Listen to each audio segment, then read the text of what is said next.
Jadi karena sana belum wukuf, ya kita belum puasa. Itu apa sih maknanya gitu? Maknanya. Pong tadi kan sudah nggak ada hubungannya nih gitu. Hubungannya Kenapa gitu. kok harus? Ya.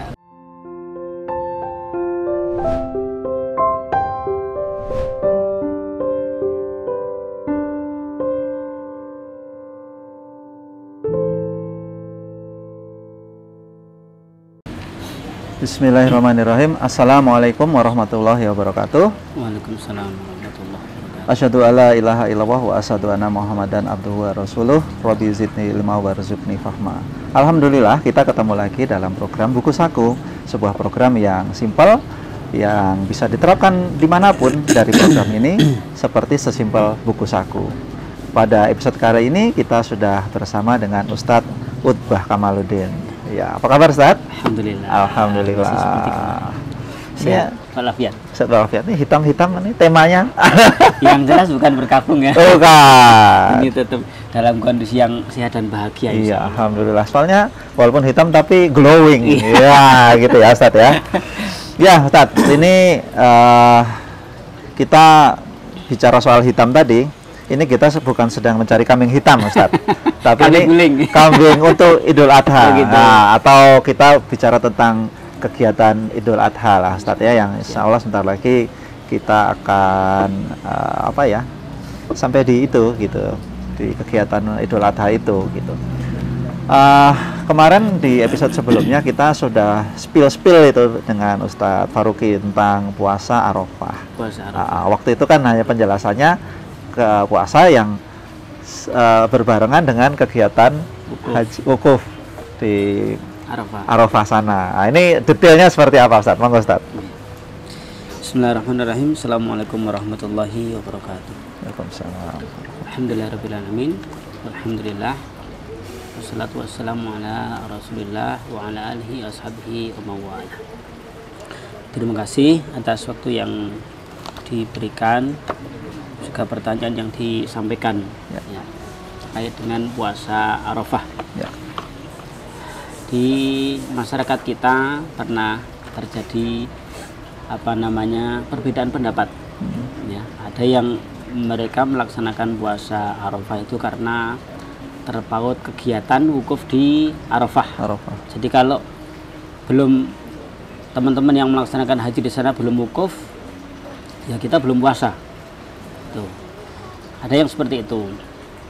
Ada yang berpendapat bahwa puasa Arafah itu tidak terkait dengan wukuf. Jadi berbeda amalan, berbeda jenis kegiatan. Meskipun tidak ada wukuf, setiap puasa yang dilaksanakan tanggal 9 Dzulhijjah, maka namanya tetap dinamakan puasa Arafah. Gitu. Jadi bagaimana sikap kita? Sikap kita ya mengikuti di mana kita tinggal, gitu loh. Di mana kita tinggal. Kalau kami karena tinggal di Indonesia, ya, dengan Pak Kris sama mungkin, itu juga mengikuti hilal yang ada di tempat kita. Gitu.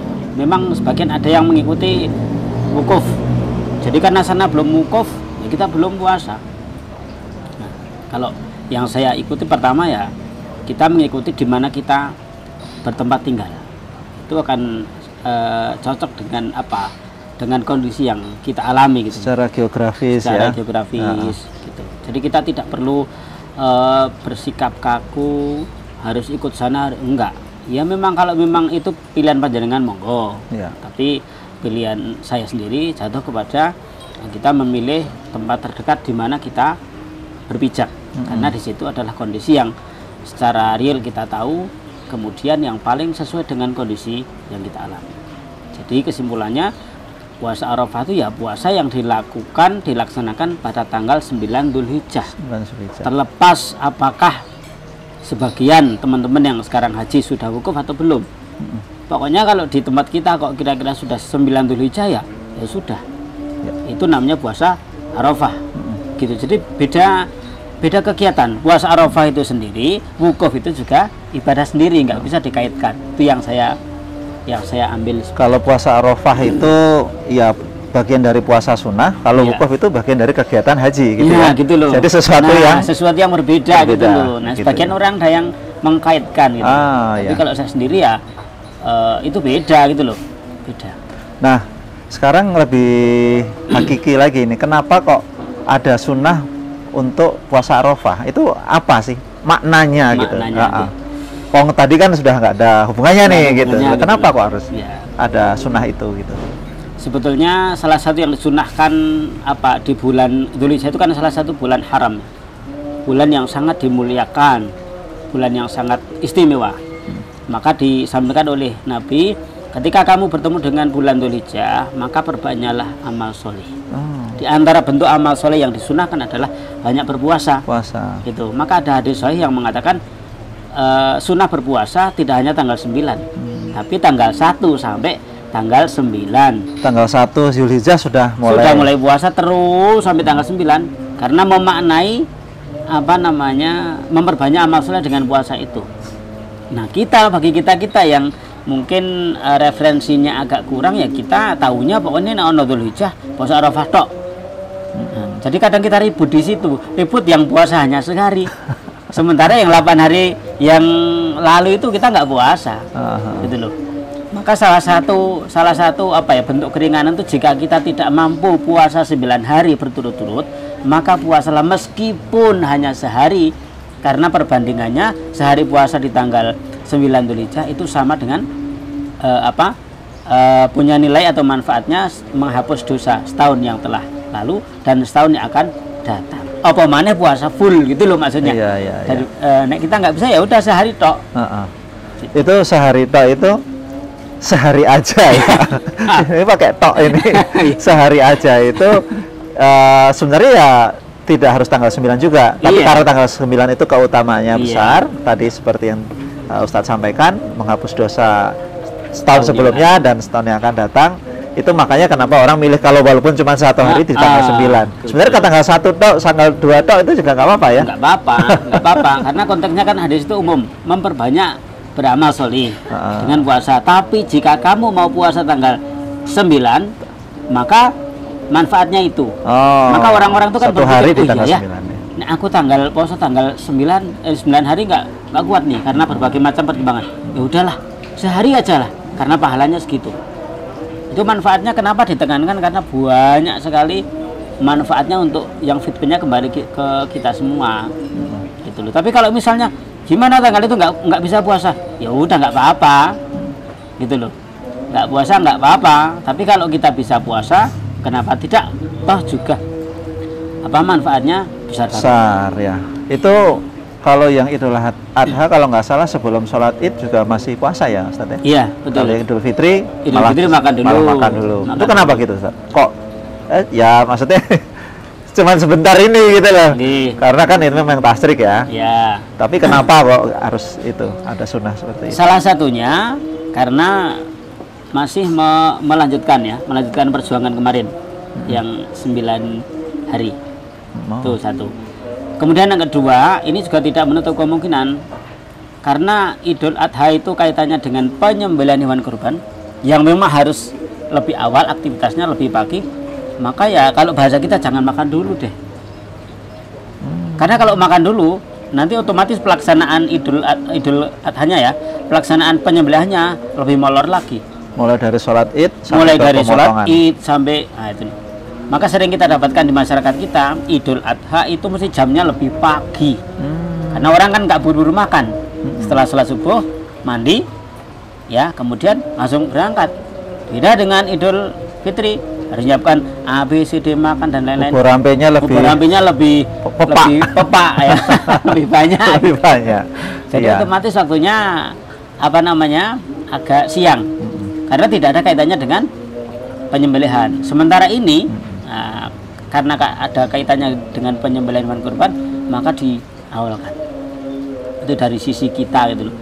Dari sisi syar'i ya jelas aktivitas yang dilakukan lebih pagi maka barokahnya lebih banyak.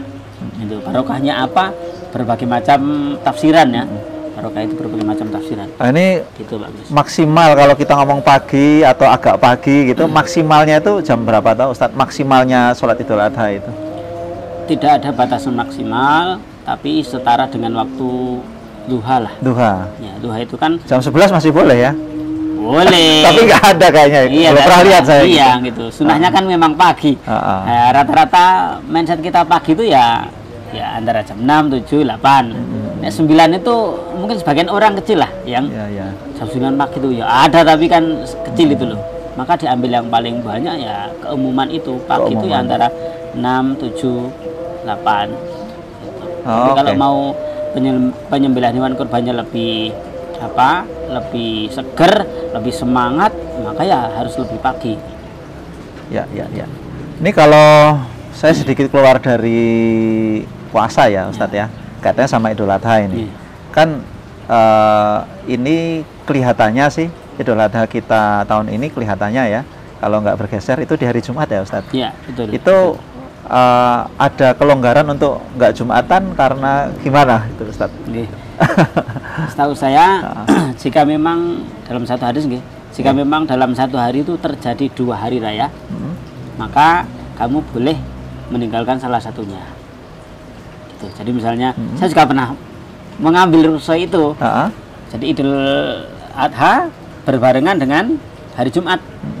Ya, karena kita Idul Adha masih sibuk ngurusin itu, tidak mungkin kalau berangkat Jumatan karena posisi kotor semua, darah semua dan terlambat, maka kita tidak mengambil sholat Jumat, cukup sholat Idul Adha tadi. Karena mengambil dasar tadi, jika dalam satu hari itu terjadi atau bersamaan 2 hari raya sekaligus, maka boleh memilih salah satunya. Yang dipilih ya karena Idul Adha, Idul Adhanya karena Idul Adhanya dipilih itu. Terus apakah boleh kita sengaja? Ya, saya ikut yang itu aja, yang satu aja, nggak usah dua-duanya. Boleh? Ya boleh. Padahal orang ngapa-ngapa, nggak ngapa-ngapain di rumah, tempat tiduran, kelekaran gitu. Padahal nggak ngapa-ngapain ya. Itu kalau masalah boleh. Tapi kita kan mikir iman gitu loh. Orang ngasih rukhsah itu karena sesuatu gitu loh. Iya. Kalau kita nggak keberatan, nggak karena persoalan, ya lebih mending kita ikut dua-duanya biar pahalanya juga 2. Jadi sikap yang bisa kita lakukan ya ketika kok kita itu tidak ada kesibukan kaitannya dengan Idul Adha, lebih baik Jumatan. Meskipun boleh tidak ikut sholat Jumat karena berpegang pada hadis tadi. Itu tetap sholat zuhur biasa. Tetap sholat zuhur. Ya. Di jam itu kan nggak Jumatan tapi jadi sholat zuhur ya. Tapi kalau kita misalnya nganggur, lihat-lihat tok mandor sana kemari, ya Jumatan lah.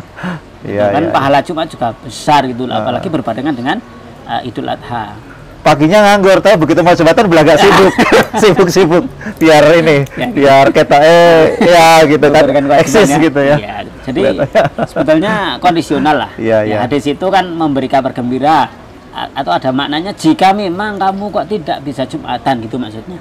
Kalau terkait sama jarak itu Ustadz, tempat tadi sholat terus pulang lagi terus itu berangkat lagi Jumatan, jarak itu ada pengaruhnya nggak untuk sholat Jumatnya akhirnya bisa diganti dengan sholat zuhur itu? Kalau jarak ke masjid gitu, jarak ke masjid jauh gitu maksudnya? Kalau saya pernah dengar gitu katanya sama jarak gitu. Jadi ya kan 2 kali ke masjid gitu kan, pagi sudah berangkat terus nanti pulang lagi. Alasannya itu karena misalnya gitu. Karena kalau alasan itu memang memberatkan, ya nggak apa-apa kan meninggalkan tadi berdasarkan dengan hadis itu. Jadi tidak ada kaitannya dengan dia jadi panitia penyembelihan enggak, tapi karena ya nggak apa-apa. Kalau dia memahami hadis itu nggak apa-apa. Gitu. Cuman kita berbicaranya kan afdhaliyah gitu loh. Pribadi ya mungkin nggak enak sama Allah ya. Gitu loh. Nggak ngapa-ngapa kok. Meskipun nggak apa-apa gitu loh. Meskipun nggak apa-apa. Tadi sudah ke masjid pagi, ya hitung-hitungan banget. Kita tuh itu namanya merki gitu. Jadi kita seringnya itu berbuat melakukan sesuatu ketaatan ibadah itu karena ya memang perhitungannya pol. Nek kira-kira kok perhitungan pahalanya menguntungkan, ambil. Kira-kira kok enggak diambil. Ya mestinya enggak, karena memang itu perintah sunnah, bisa lakukan lebih baik daripada kita enggak gitu loh. Masalah itu nanti bonusnya itu akan Allah yang ngatur itu. Karena hitung-hitungan manusia memang gitu. Bakul itu ya. Ya Ustaz, kita sebenarnya tema kita masih sekitar puasa, tapi karena ini sebuah ilmu juga yang mungkin bisa dipakai ya sama penonton, pemirsa dan saya juga tentang tadi yang saya tanyakan ya, tentang hari Jumat, tentang bagaimana kenapa kok harus tanggal 9 itu. Ya mudah-mudahan ini memberikan sebuah pengetahuan lah ya, pengetahuan. Nanti ini siap-siap mau masuk bulan Zulhijjah, apa yang mesti kita sikapi. Oh, ternyata ada keutamaan dalam bulan Zulhijjah, salah satunya dengan memperbanyak ibadah dan amal soleh. Nah, salah satunya puasa ini ya, Ustadz ya. Iya, dan itu bisa kita terapkan, Ustadz. Ternyata di antara itu ada kebaikan di tanggal 9. Tapi kalau bisa dari tanggal 1 ya tanggal 1 sampai tanggal 9 Zulhijjah. Ya, gitu ya. Ya, gitu dulu Ustadz. Siap. Terima kasih banyak. Sama-sama. Ya, demikianlah teman-teman pemirsa semua untuk episode kali ini. Mohon maaf atas segala kekurangan. Saya tutup dengan Assalamualaikum warahmatullahi wabarakatuh. Waalaikumsalam warahmatullahi wabarakatuh.